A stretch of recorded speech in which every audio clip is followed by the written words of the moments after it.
Yo, Ascension Squad, we got a different type of video for y'all today, man.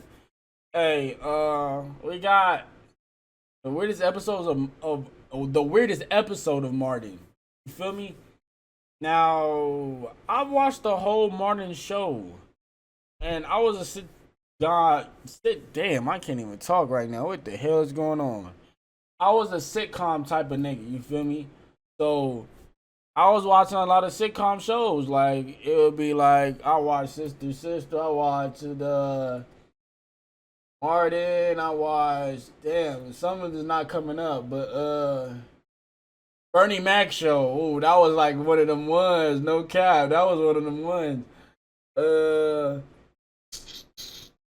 What else? What else? What else? Watched a little bit Moesha, but like I wasn't really too into it.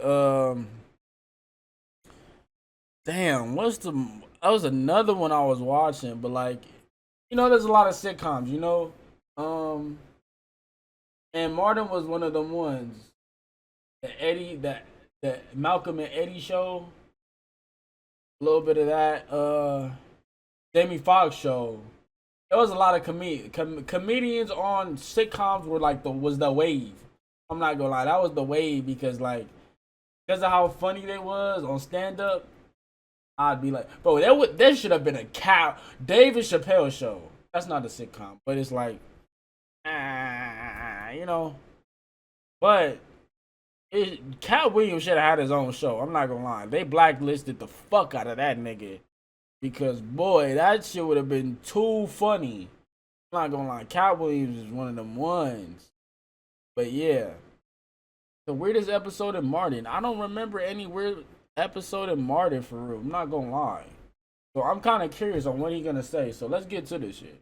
Familiar with this channel, then you already know that I'm a diehard Martin fan, and today I just want to talk about an episode that's always stood out to me in the series, and not because it's a bad episode or anything like that. It's actually pretty solid and hilarious, but everything about it is just off, from the structure to the relationship dynamics, and at a certain point in this episode you're not even sure what's real anymore. So without further ado, let's just get right into this one. This is the weirdest episode of Martin. Okay.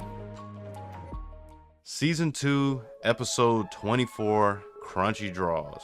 Now, first off, this title is already just hilarious, but let's just talk about the episode because it opens up and right away Martin's in his apartment with his robe on and there's candles lit everywhere, the lights low, all that kind of jazz. It's this whole romantic setup, and he's talking to somebody at the door, and that person walks through the door and it ends up being Pam of all people, and you just kind of assume that it was going to be Gina, but then it's just like this jump scare of Pam, and Martin wakes up screaming, and then they immediately cut into the intro. And when we come back, he's sitting there in bed with Gina and trying to explain kind of what he's freaking out about, but right as he goes to tell her, he stops and realizes that he can't tell her. He doesn't want to tell her the truth. He dances around it and kind of just lies about what the dream was about. Really, I dreamt that I was at a party and you were on the microphone freestyling, Gina. I was embarrassed by your non-rhyming skills. So Gina just gets annoyed with him and tells him to go back to sleep. So he does, and as soon as he gets back into the dream, him and Pam are sitting on the couch drinking this wine, saying some of the most disgusting commentary between the two that you'll hear in the entire series. Your sticky knots, sticky, they turning me on.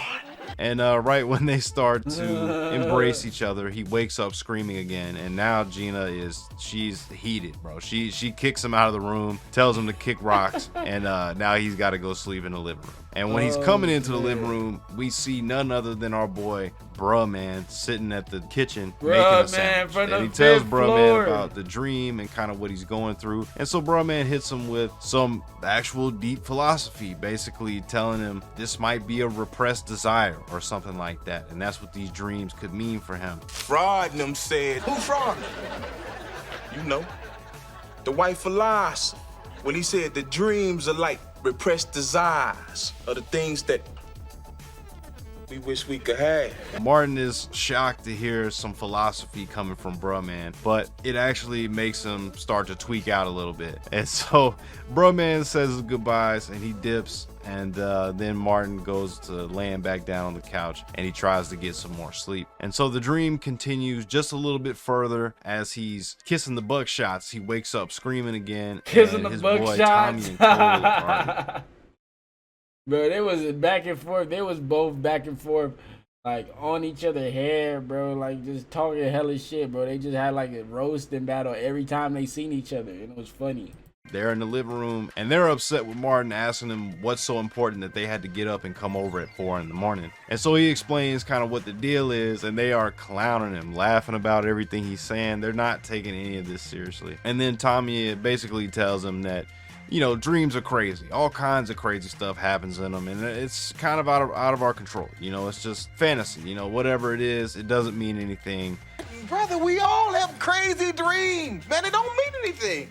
And so him and Cole end up dipping out, and Martin's sitting there and he's just thinking about what Tommy said. And as he's doing that, Pam just so happens to walk through the door claiming that she just left the party and that she just needed a place to crash for the night. And at first Martin seems super uncomfortable with this and he doesn't want her to be there. And he tells her, tries to figure out any other way for her to get home, and she's not going for it. So instead he Oh my god, my fucking shit ran out of space. I gotta edit this fucking video now. Extra shit, but let's go. tells her about the dreams he's been having about her. I've been having some wild dreams about you. Say what? And then they get into this weird kind of hate you and hate you too type of thing, and it's really about this, you know, it's about something else obviously, and they start making out, and all of a sudden Tommy and Cole pop up from behind the couch, and you know, Tommy's got this huge afro. Wait, I don't remember this part. I ain't gonna lie. That's why I'm like, wait, hold on, this is not a dream. Wait, I forgot what this part was talking about. Hold on, was this also a dream too? And Cole's sitting over there on the side, bald with glasses. And that's when it hits you that that everything you just saw was a dream. This episode is stacking dreams on top of dreams on top of dreams. It's like Martinception in here. And this makes you question the entirety of the episode. I mean, this, you know, what even is real inside of this? We don't even know, because the only moments that might be real at this point are the scenes where he's in bed talking to Gina, and maybe the scene with Bruh-Man, but even that we're not sure, because when he wakes up back in bed with Gina. So you're sitting there wondering, did he ever get out of bed in the first place? Did he ever even go to the living room and sit on the couch or try to sleep on the couch? I remember this vaguely. Like, I think this episode had me thrown like a motherfucker. I ain't gonna lie, I remember this shit vaguely, but I do remember the dreams. But like, after the couple times, I'm like, hold on, wait, any of that real at all? And you're just kind of not sure. But regardless, Martin wakes up here and he tells Gina about what's going on again, and she tells him that the only way to get over it is to finish the dream and see it through. And so he reluctantly agrees to that, and he decides to finish the dream. And when he goes back in, him and Pam are continuing this romantic night, but this is where the twist happens, because he ends up dropping a giant weight and murdering her. And you know, it was actually pretty gruesome, you know, for a sitcom death. You know, they showed the hands twitching and all this, like it was the feet twitching. That shit was not gruesome. It was a little bit wild for a sitcom murder. I'm not even gonna lie to you. Regardless, he wakes up and he's relieved that all this wasn't about sex at all. It was, you know, he's vindicated in his feelings that he actually does hate her, and his fantasy is murdering her. So I guess that's something. But there's a extra twist here where they show Pam across town having the exact same dream, but instead in hers she ends up killing Martin. So you kind of